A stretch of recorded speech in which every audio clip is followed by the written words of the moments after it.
ചെറിയ റോയിയുടെ മരണവുമായി ബന്ധപ്പെട്ട് നിർണായകമായ ചില കാര്യങ്ങൾ, അതായത് ഈ റോയിക്ക് ആദ്യ ഭാര്യ ഉണ്ടെന്നും അല്ലെങ്കിൽ അത്തരത്തിൽ റോയി ആദ്യ വിവാഹം കഴിച്ചിട്ടുണ്ടെന്നൊക്കെ പറഞ്ഞുകൊണ്ട് പിന്നെ കുറെ ആളുകൾ അത്തരത്തിൽ ഒരു വീഡിയോ ചെയ്തിരുന്നു. അതുമായി ബന്ധപ്പെട്ട് നമ്മൾ നടത്തിയ അന്വേഷണത്തിൽ നമുക്ക് ചില നിർണായക വിവരങ്ങൾ ലഭിച്ചിരുന്നു. അത്തരത്തിൽ ചില കാര്യങ്ങൾ ഉണ്ടോ എന്ന സംശയം ഉയർത്തിക്കൊണ്ടാണ് നമ്മൾ ഒരു വാർത്ത ചെയ്തിരുന്നത്. അതായത് റോയിക്ക് ആദ്യ ഭാര്യ ഉണ്ടെന്നോ അത് പിന്നെ ക്രിസ്റ്റൽ ഗ്രൂപ്പിന്റെ MD-യുമായി ബന്ധപ്പെട്ട ഒരാളാണെന്നോ ഒന്നും നമ്മൾ സമർത്ഥിച്ചിട്ടില്ല. അത്തരത്തിൽ ചില വിവരങ്ങൾ സോഷ്യൽ മീഡിയയിൽ കറങ്ങി നടക്കുന്നുണ്ട് എന്നുള്ള തരത്തിൽ നമ്മളൊരു വാർത്ത ചെയ്തിരുന്നു. ഇപ്പോ അതുമായൊക്കെ ബന്ധപ്പെട്ട് ക്രിസ്റ്റൽ ഗ്രൂപ്പിനെ കുറിച്ച് ഇപ്പോഴും വിവരങ്ങളൊന്നുമില്ല. അതെന്താണ് ക്രിസ്റ്റൽ ഗ്രൂപ്പ് എന്ന് പറയുന്ന, കൃഷ്ണൻ നമ്പൂതിരി ജീവിച്ചിരിപ്പുണ്ടോ, മരിച്ചോ, അല്ലെങ്കിൽ അദ്ദേഹം ആത്മഹത്യ ചെയ്തു എന്നൊരു വിഭാഗം പറയുന്നു, ഇല്ല എന്ന് മറ്റൊരു വിഭാഗം പറയുന്നു. എന്തായാലും അവിടെ നിൽക്കട്ടെ. പക്ഷെ ലതാ നമ്പൂതിരിയെ കുറിച്ച് അവരൊരു സ്പീച്ചൊക്കെ നടത്തിയതൊക്കെ ഇപ്പൊ പുറത്തു വരുന്നുണ്ട്.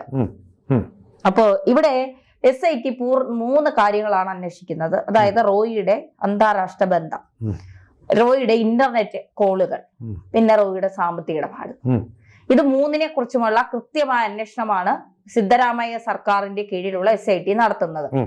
റോയി എന്തിനെയായിരിക്കും ഭയപ്പെട്ടിരുന്നത്? റോയി ഭയപ്പെട്ടിരുന്നത് തീർച്ചയായിട്ടും റോയിയുടെ കുടുംബത്തിനോ പണം കൊണ്ടോ നേരിടാൻ കഴിയാത്ത തരത്തിലുള്ള കുരുക്കിൽ അദ്ദേഹം പെട്ടിരുന്നു എന്നുള്ളതാണ്.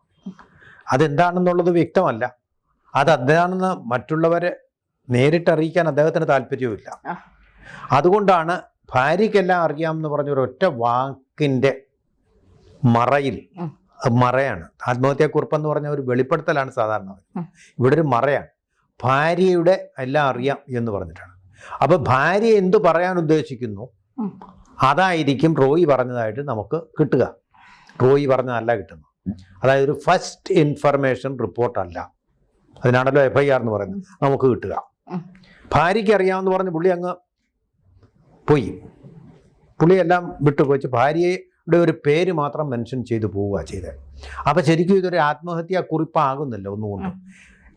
രണ്ടാമത്തെ കാര്യം എന്ന് പറഞ്ഞാൽ ഈ കുറിപ്പ് കിട്ടിയിരിക്കുന്നത് അദ്ദേഹം മരിച്ച സ്ഥലത്തു നിന്നല്ല. അപ്പം അതിൻ്റെ അർത്ഥം മണിക്കൂറുകൾക്ക് മുമ്പേ അല്ലെങ്കിൽ ദിവസങ്ങൾക്ക് മുമ്പേ മരിക്കണമെന്നുള്ള ഉറച്ച ഒരു തീരുമാനമെടുത്തു. അങ്ങനെ ഒരു ഉറച്ച തീരുമാനമെടുത്തു. എന്തുകൊണ്ടാണത്? ബുദ്ധിയുള്ള ആളായിരിക്കണമല്ലോ, അല്ലെങ്കിൽ ഇത്രയും ഒരു വലിയ വ്യവസായ സാമ്രാജ്യം പടുത്തുയർത്തുക അസാധ്യമാണ്. ബുദ്ധിയുള്ള ആൾ തീരുമാനിച്ചപ്പോൾ ഒരു പഴുതുമില്ലാത്ത വിധം, രക്ഷപ്പെടാൻ ഒരു പഴുതുമില്ലാത്ത വിധത്തിലുള്ള ഒരു കെണിയിലാണ് താൻ പെട്ടിരിക്കുന്നത്. അവിടുന്ന് രക്ഷയില്ല. പണം കൊണ്ടോ സ്വാധീനം കൊണ്ടോ മറ്റേതെങ്കിലും തരത്തിലോ രക്ഷപ്പെടാൻ പറ്റില്ല. അങ്ങനെയൊന്നല്ല IT എന്ന് പറയുന്ന ഇൻകം ടാക്സ്. ഇൻകം ടാക്സിന് സാധാരണയായിട്ട് റെയ്ഡ് എന്ന് പറയാറില്ല. ഇപ്പൊ ധന്യയുടെ വീട്ടിൽ വന്നു ഇൻകം ടാക്സിന് അന്വേഷണം നടത്താം. അത് റെയ്ഡ് എന്നല്ല ഇവർ പറയാറേയില്ല. സെർച്ച് എന്നുള്ള വാക്കാണ് ഉപയോഗിക്കുന്നത്. പരിശോധന തന്നെ. ആ ഒരു അന്വേഷണമാണ് നടത്തുന്നത്. അതിനിപ്പോൾ എന്താ കുഴപ്പം? അന്വേഷണം നടത്തട്ടെ. അത് അവരുടെ ഡ്യൂട്ടിയാണ് ഇത് ചെയ്യുന്നത്. അപ്പോൾ അതിനെ ഭയന്നൊന്നും ആരും ആത്മഹത്യ ചെയ്യാറില്ല. അതൊക്കെ രാഷ്ട്രീയമായിട്ട് വളച്ചൊടിക്കപ്പെട്ട് മോദിക്കെതിരെ അത് ഉപയോഗിക്കാൻ പറ്റുമോ എന്ന് വിചാരിച്ചാണ്. ഇതിപ്പോൾ അതങ്ങനെ വല്ലതും ആയിരുന്നെങ്കിൽ ഇപ്പോൾ രാഹുൽ ഗാന്ധി ഇപ്പോൾ ആ വിഷയം എടുത്തിട്ടേനെയും പാർലമെന്റിൽ ബഹളം ഉണ്ടാക്കാൻ എന്തോ കിട്ടുമെന്ന് നോക്കിയിരിക്കുക. മോങ്ങാനിരിക്കുന്ന നായയെ പോലെയാണ് പുള്ളി. അത് അങ്ങനെ ഇരിക്കുന്നവർ കുറയ്ക്കാനിരിക്കുന്ന ഒരാളാണ്. അത് പറയാൻ നിവർത്തിയില്ല. കാരണം അത്ര ബഹുമാന്യനാണ് നമ്മുടെ പ്രതിപക്ഷ നേതാവ്. അതവിടെ ഇരിക്കട്ടെ. പിന്നെ കർണാടക CID ആദ്യം തന്നെ അവർ കണ്ടെത്തിയ കാര്യം ഇതാണ്. ITക്ക് ഇതുമായിട്ട് യാതൊരു ബന്ധമില്ല. ആ സമയത്ത് IT അവിടെ ഇല്ലായിരുന്നു. പാവങ്ങൾ അവിടെ. റോയിയോടെ മോശമായിട്ട് എന്തെങ്കിലും പെരുമാറിയതായിട്ട് യാതൊരു വിധ തെളിവില്ല. അവരേതോ ഒരു മുറി തുറന്നു കാണിക്കണമെന്ന് പറഞ്ഞു. അത് ജോലിക്കാരെ അവിടെ, ഇയാൾ ദുബൈയിലാണല്ലോ താമസം. ദുബൈയിലെ താമസം അറിയാമോ? എന്തൊരു വീടാണെന്നറിയാമോ? പളുങ്കു കൊണ്ടൊരു കൊട്ടാരം, പവിഴം കൊണ്ടൊരു കൊട്ടാരം. കൊട്ടാരത്തിലാണ് CJ റോയി താമസിച്ചിരുന്നത്.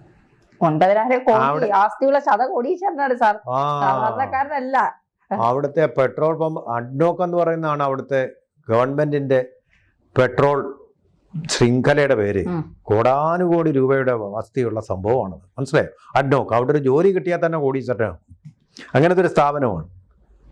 അങ്ങനെയുള്ള കോടീശ്വരന്മാർക്കോ പെട്രോൾ ഖനികളുടെ ഉടമകളായിട്ടുള്ള ഷെയ്ഖുമാർക്കോ ഒന്നുമില്ലാത്ത തരത്തിലൊരു വീടാണ്. അതിൻ്റെ ചുവരിനോട്, ഈ വാതിലിനോട് ചേർത്ത്, ഇത് ആരവകാലവാളികളൊക്കെ അതിൻ്റെ മുമ്പിൽ ഒന്നുമല്ല. വജ്രമാണ്. വജ്രം. രത്നം, അങ്ങനെയുള്ള അമൂല്യമായ രത്നങ്ങൾ കൊണ്ട് നിർമ്മിച്ച വാതിൽ മുഴുവൻ സ്വർണം. ആലോചിച്ച് നോക്കൂ, ഈ സ്വർണത്തിന് ഈ വിലയുള്ള സമയത്ത് വാതിൽ പാളികൾ മുഴുവൻ സ്വർണം. ശബരിമല ശ്രീ സ്വാമി അയ്യപ്പന് ഇത്രയും സ്വത്തില്ല, പത്മനാഭസ്വാമിക്കും ഇല്ലാത്ത വിധത്തിലുള്ള സ്വത്തിൻ്റെ ആഡംബരത്തിൻ്റെ ഒരു പ്രദർശനമാണ് അദ്ദേഹത്തിൻ്റെ വീട്ടിലുണ്ടായിരുന്നത്. വാതിൽ പാളികൾ മുഴുവൻ. അതിലാണ് അദ്ദേഹം സ്വകാര്യമായിട്ടുള്ള താമസത്തിന് വേണ്ടി ഉപയോഗിക്കുന്നത്. കാഴ്ചവസ്തുവായിട്ടോ അല്ലെങ്കിൽ മ്യൂസിയമായിട്ടോ ഒന്നുമല്ല. അത്ര മനോഹരമായിട്ടുള്ള പളുങ്കുകൊണ്ടും പവിഴം കൊണ്ടുമുള്ള കൊട്ടാരം, ആഡംബരത്വത്തിൻ്റെ ധാരാളിത്തം ഉള്ള ഒരു കെട്ടിടത്തിലാണ് അദ്ദേഹം താമസിച്ചു പോകുന്നത്. മനസ്സിലായില്ലേ? അപ്പോൾ അങ്ങനെയുള്ള വീട്ടിൽ നിന്ന് അദ്ദേഹം ഇവിടെ വന്നു. ഇവിടെ വന്ന് രാവിലെ താഴെ വന്നിട്ട് മാനേജിങ് ഡയറക്ടറോട്, സെക്യൂരിറ്റിയോട് പറഞ്ഞു, ആരെയും ആദ്യം സെക്യൂരിറ്റിയോടെ ചട്ടം കെട്ടി ആരെയും മുറിയിലേക്ക് വിടരുതെന്ന്. അപ്പോൾ പ്ലാൻ ചെയ്താണോ അത്? രണ്ടാമതായിട്ട് മാനേജിങ് ഡയറക്ടറാണ് അദ്ദേഹം. കഴിഞ്ഞാൽ പിന്നെ MD ആണ്. അദ്ദേഹത്തിന്റെ ചേട്ടനോ അനിയനോ ആരും അല്ല മാനേജ്മെന്റിൽ. അത് ഓർക്കണം നമ്മൾ. അവരെയൊക്കെ ചോദ്യം ചെയ്യും. ഇപ്പോൾ എങ്കിലും ആ MD പറഞ്ഞു, ഞാൻ അമ്മയോട് സംസാരിക്കാൻ പോവാം. MD മുറിയുടെ വാതുക്ക വരെ ചെന്നു, ഒരു ഔപചാരികത എന്നുള്ളവരെ. പിന്നെ അമ്മയോട് സംസാരിക്കുമ്പോൾ ഇയാൾ നിൽക്കേണ്ട കാര്യമില്ല, അതുകൊണ്ട് തിരിച്ചിങ്ങ് പോന്നു. തിരിച്ചു പോന്നതിന് ശേഷമാണ് പിന്നെ ഏതാണ്ട് 15 മിനിറ്റ് കഴിഞ്ഞാണ് താൻ ചെന്നതെന്നാണ് MD പറയുന്നത്. അപ്പോഴത്തേക്കും ചോരയിൽ കുളിച്ചു കിടക്കുക. അല്ല, IT-കാരൊന്നും ഒരൊറ്റ ആളും അവിടെ ഇല്ല, പോലീസുകാരും ഇല്ല. മനസ്സിലായില്ലേ? അപ്പോഴാണിത് മരിച്ചു കിടക്കുന്ന നിലയിൽ കണ്ടു എന്ന് MD പറയുന്നത്. ഇതിനുണ്ടാക്കി എപ്പോഴെങ്കിലും MD ചെന്ന് വെടിവെച്ചു വന്നാണോ എന്നൊന്നും നമുക്കറിയാൻ വയ്യ. ഈ രഹസ്യങ്ങളൊക്കെ CCTV-കളൊന്നും 3 മാസമായിട്ട് വർക്ക് ചെയ്യുന്നില്ല. അപ്പൊ അവിടെ രഹസ്യമായിട്ട് എന്തൊക്കെയോ ഏർപ്പാട് നടക്കുന്നു.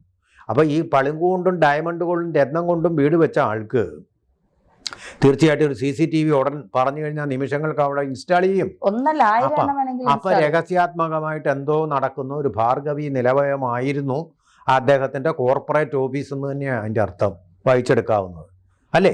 ഇത്രയും വലിയൊരു കോർപ്പറേറ്റ് ഓഫീസ്. അവർ നഷ്ടത്തിലൊന്നുമല്ല. പിന്നെ പലതും പറയുന്നുണ്ട്, കടം ഉണ്ടായിരുന്നു, കടം കയറി കിടക്കുകയായിരുന്നു. ഈ കടം കയറി കിടക്കുന്ന പറഞ്ഞാൽ വിജയ് മല്യ അദ്ദേഹം ആത്മഹത്യ ചെയ്യാൻ പോയോ? അല്ല, കട ഇല്ലാന്നല്ലേ അദ്ദേഹത്തിന്റെ സഹോദരൻ പറഞ്ഞത്. മരിക്കാനുള്ള കാരണം അതെ, ഭീഷണിപ്പെടുത്തിയാണെന്ന് പറഞ്ഞു. അപ്പൊ അതെന്താ, ഭീഷണിപ്പെടുത്തലൊന്നും ഉണ്ടായിട്ടില്ലെന്നാ തെളിയുന്നത്. അതിന്റെ അർത്ഥം എന്താ? സഹോദരൻ കള്ളം പറയുന്നു തന്നെ. കടമൊന്നുമില്ല, കടമില്ല, ബാധ്യതയില്ല, വളരെ സന്തോഷവാനായിരുന്നു. ഇപ്പൊ ഡ്രൈവർ വരെ പറയുന്നു അദ്ദേഹം വളരെ സന്തോഷവാനായിരുന്നു ബാംഗ്ലൂരിലെ ഓഫീസിലേക്ക് കയറി ചെല്ലുമ്പോൾ എന്നൊക്കെയാണ് ഡ്രൈവർ അടക്കം പറയുന്നത്. പക്ഷേ 2 ഇന്റർനെറ്റ് കോളുകൾ, അതിൽ അന്വേഷണം ഊർജിതമാക്കിയിരിക്കുകയാണ് SIT എന്നാണ് പറയുന്നത്. എന്തിനാണ് ഇദ്ദേഹം അന്താരാഷ്ട്ര കോൾ ആരെയാണ് വിളിച്ചത്? കാരണം ഈ അന്താരാഷ്ട്ര ഇന്റർനെറ്റ് കോളുകൾ വിളിക്കുമ്പോൾ ആരെയാണ് നമ്പർ ഒന്നും പെട്ടെന്ന് എടുക്കാൻ കഴിയില്ല. അങ്ങനത്തെ ചില ഗുലുമാലുകൾ അതിൻ്റെ അകത്തുണ്ട് എന്നാണ് പറയുന്നത്. അപ്പോൾ ഇദ്ദേഹം ആരെയാണ് വിളിച്ചത്? എന്തിനാണ് ഇന്റർനെറ്റ് കോൾ വിളിക്കാൻ അതിന്റെ ആവശ്യകത എന്ത്? പിന്നെ സ്ലൊവാക്യ എന്ന് പറയുന്ന രാജ്യത്തെ ഇദ്ദേഹത്തിന്റെ കോൺസുൽ ജനറലുമായി ബന്ധപ്പെട്ട പദവിയെക്കുറിച്ച് ചില പരാതികൾ, അല്ലെങ്കിൽ അത്തരത്തിൽ ചില ദുരൂഹതകൾ, പരാതികളല്ല ദുരൂഹതകൾ ചില ആളുകൾ ഉന്നയിക്കുന്നുണ്ട്. അതിലും അന്വേഷണം നടത്തുന്നുണ്ട്. UAE-യിലെ ഈ എന്താ പറയുക, UAE സർക്കാർ അല്ലെങ്കിൽ UAE അന്വേഷണ ഏജൻസികൾ ഇദ്ദേഹത്തോട് നിങ്ങൾക്ക് എങ്ങനെയാണ് ഇത്രയും വരുമാനം എന്ന് ചോദിച്ചപ്പോൾ അദ്ദേഹം പറഞ്ഞത്, അതായത് വരവിൽ കവിഞ്ഞുള്ള വരുമാനം കണ്ടപ്പോൾ എങ്ങനെയാണെന്ന് ചോദിച്ചപ്പോൾ റോയ് പറഞ്ഞെന്ന് പറയുന്നത്, ഞാൻ ഇന്ത്യയിൽ നിന്നുണ്ടാക്കിയ ലാഭമാണ് ദുബായിൽ കൊണ്ടുപോയി ബിസിനസ് നടത്തുന്നതെന്നാണ് പറയുന്നത്. പക്ഷെ എല്ലാം കൂടി അന്വേഷിച്ച് വന്നപ്പോൾ ഇന്ത്യയിൽ ഇത്ര വലിയ ലാഭം അദ്ദേഹത്തിന് ഇല്ല എന്നാണ് അറിയുന്നത്. അതായത് ഈ ആഡംബരം എന്ന് പറയുന്നത് നിക്ഷേപകരെ ആകർഷിക്കാനുള്ള ഒരു തട്ടിക്കൂട്ട് പരിപാടി മാത്രമായിരുന്നു എന്നുള്ളതാണ് ഇപ്പൊ പലരും പറയുന്നത്. നമുക്ക് അതിന്റെ സത്യാവസ്ഥ അറിയില്ല. ഈ റോയ് ജീവിച്ചിരുന്നപ്പോൾ വരാത്ത കാര്യങ്ങൾ റോയ് മരിച്ചപ്പോൾ എന്തുകൊണ്ട് ആളുകൾ ഇങ്ങനെ നെഗറ്റീവ് പറയുന്നു എന്നൊക്കെ പറഞ്ഞുകൊണ്ട് പലരും രംഗത്തെത്തുന്നുണ്ട്. ജീവിച്ചിരുന്നപ്പോൾ എല്ലായിടത്തും എന്താ പറയുക, എനിക്കൊരു പ്രശ്നവും ഇല്ല, ഫ്ലൈറ്റിൽ നിന്ന് ഫ്ലൈറ്റ് തകരുന്നു എന്ന് പറഞ്ഞാൽ പോലും ഞാൻ നൃത്തം ചെയ്തുകൊണ്ട് മരണത്തെ നേരിടുമെന്ന് പറഞ്ഞ ഒരാള് ബിഗ് ബോസിൽ പൈസ കൊടുക്കുന്നു, ഫ്ലാറ്റ് കൊടുക്കുന്നു, വലിയ രീതിയിലൊക്കെ കാര്യങ്ങൾ ചെയ്യുമ്പോൾ ഇദ്ദേഹത്തിന് മറ്റൊരു മുഖമുണ്ടെന്ന് ഇന്നലെ ഒരാൾ ഫേസ്ബുക്കിൽ ഒരു പോസ്റ്റ് ഇട്ടിട്ടുണ്ട്. നമുക്ക് സാവധാനം അത് പറയാം, ഇനി വരുന്ന ദിവസങ്ങളുണ്ടല്ലോ, അപ്പൊ നമുക്ക് സംസാരിക്കാം. വിശ്വസിക്കാനും പറ്റില്ല. അതെ. അപ്പോ ഇതുമായി ബന്ധപ്പെട്ട് ഇദ്ദേഹം അത്ര സന്തോഷവാനായിരുന്ന ഒരാൾ കാറിൽ നിന്ന് ചിരിച്ചുകൊണ്ടിറങ്ങി തന്റെ CCTV 3 മാസമായി പ്രവർത്തിക്കാത്ത കോൺസുലേറ്റ് റൂമിലേക്ക്, അല്ലെങ്കിൽ കോൺസുലേറ്റിന്റെ കൂടി ഓഫീസായ ബാംഗ്ലൂരിലെ അദ്ദേഹത്തിന്റെ ഓഫീസിലേക്ക് കയറി ചെല്ലുന്നു. 3 മണിക്ക് എത്തിയെന്ന് ജോസഫ് പറയുന്നു, 2 മണിക്ക് എത്തിയെന്ന് മറ്റു ചിലർ പറയുന്നു. എന്തായാലും എത്തി 3:15 ഇദ്ദേഹം നെഞ്ചിൽ സ്വയം വെടി ഉയർത്ത് മരിക്കുകയും ചെയ്യുന്നു. ഈ ഇന്റർനെറ്റ് പ്രോട്ടോക്കോളിലൂടെ വിളിക്കുന്ന ആരാണ്? ഇങ്ങനെയുള്ള സാധാരണഗതിയിൽ നമുക്ക് വിളിക്കാമല്ലോ, ഈ ഫോണിൽ കൂടി വിളിക്കാമല്ലോ, നമ്മുടെ മൊബൈൽ ഫോണിൽ കൂടെ വിളിക്കാമല്ലോ. വിളിക്കാതെ ഇന്റർനെറ്റ് പ്രോട്ടോക്കോളിലൂടെ വിളിക്കാൻ ആരാണ് സാധാരണഗതിയിൽ? ഡാർക്ക് നെറ്റ്വർക്കിൽ കൂടെയും വിളിക്കാറുണ്ട്. എന്തുകൊണ്ടാണ് അങ്ങനെ വിളിക്കുന്നത്? പുറത്താരും അറിയാതിരിക്കാൻ വേണ്ടിയിട്ടുള്ള അതീവ രഹസ്യമായിട്ടുള്ള കാളുകളാണ്. ഈ അതീവ രഹസ്യം എന്ന് പറയാൻ കാര്യം എന്താണ്? പുറത്തറിഞ്ഞാൽ ഇത് കുഴപ്പമാണ്, ശിക്ഷിക്കപ്പെടാവുന്നതാണ്. മനസ്സിലായില്ലേ? കറുത്ത ശക്തികളാണ് ഇതിൽ കൂടി സംസാരിക്കുന്നത്. ഈ പറഞ്ഞ സ്ലോവാക്യയുടെ അംഗീകാരമില്ലാത്ത കോൺസുലർ എന്നുള്ളത് ആ കോൺസുലേറ്റിൽ നിന്ന് വരുന്ന, അവിടെ എല്ലാവിധ കള്ളത്തരങ്ങളും നടക്കുന്നുണ്ടെന്നാണ് പറയുന്നത്. രണ്ടാമതായിട്ട് അത് ഞാൻ വിശ്വസിക്കുന്നില്ല, ഇദ്ദേഹത്തിന് അതിൽ പങ്കുണ്ടെന്ന്. ഭീകരന്മാരും ഭീകരവാദികളുമാണ്. ഇന്റർനെറ്റ് പ്രോട്ടോക്കോളിലൂടെ ട്രേസ് ചെയ്യാൻ പറ്റാത്ത വിധത്തിൽ നമുക്കൊക്കെ ഈ പറയുന്ന ഡിജിറ്റൽ അറസ്റ്റ് എന്നൊക്കെ പറഞ്ഞ് വിളിക്കുന്നവരെ ട്രേസ് ചെയ്യാനേ പറ്റില്ല.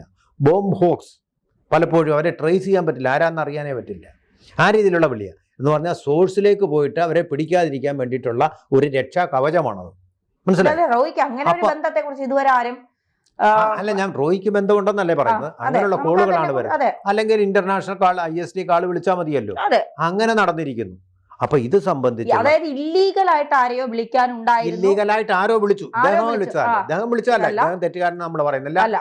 ഇല്ലീഗലായിട്ട് പ്രോട്ടോകോളിലൂടെ വിളിച്ചു, ഭീഷണിപ്പെടുത്തി. ഇനി അത് ഡിജിറ്റൽ അറസ്റ്റ് ആണോ എന്താണോ നമുക്കറിയില്ല. അതെന്തായാലും അത്ര ഒരു പൊട്ടനാണ് ഇദ്ദേഹം എന്ന് നമുക്ക് വിശ്വസിക്കാനുള്ള യാതൊരു തെളിവുമില്ല. കാരണം റോയിയുടെ ക്യാബിനിൽ മറ്റാരെങ്കിലും ഉണ്ടോ എന്നുള്ള കാര്യം ഇപ്പൊ അന്വേഷിക്കുന്നുണ്ട്. അദ്ദേഹത്തെ മറ്റാരെങ്കിലും വെടിവെച്ച് കൊന്നതാണെന്ന കാര്യം പോലും വരുന്നുണ്ട്. അതുപോലെ തന്നെ ബിസിനസിനെ കുറിച്ച് അറിയാവുന്ന ഭാര്യ ലിനി റോയ്, അതാണ് അവർക്കെല്ലാം അറിയാവുന്ന പറഞ്ഞത്. അപ്പൊ ബിസിനസ്സുമായിട്ട് ബന്ധപ്പെട്ട എന്തോ ഭീഷണിയാണ് വന്നിരിക്കുന്നത്. അതുപോലെ തന്നെ അദ്ദേഹത്തിന്റെ സഹോദരൻ CJ ബാബു, അതുപോലെ അദ്ദേഹത്തിനോടൊപ്പം അതിന് തൊട്ടു മുമ്പ് വരെ ഉണ്ടായിരുന്ന MD TA ജോസഫ് എന്നിവരെ എല്ലാം ഇപ്പൊ ചോദ്യം ചെയ്യാൻ പോകും. ചോദ്യം ചെയ്യുമെന്നാണ്, മൊഴിയെടുക്കുമെന്നാണോ?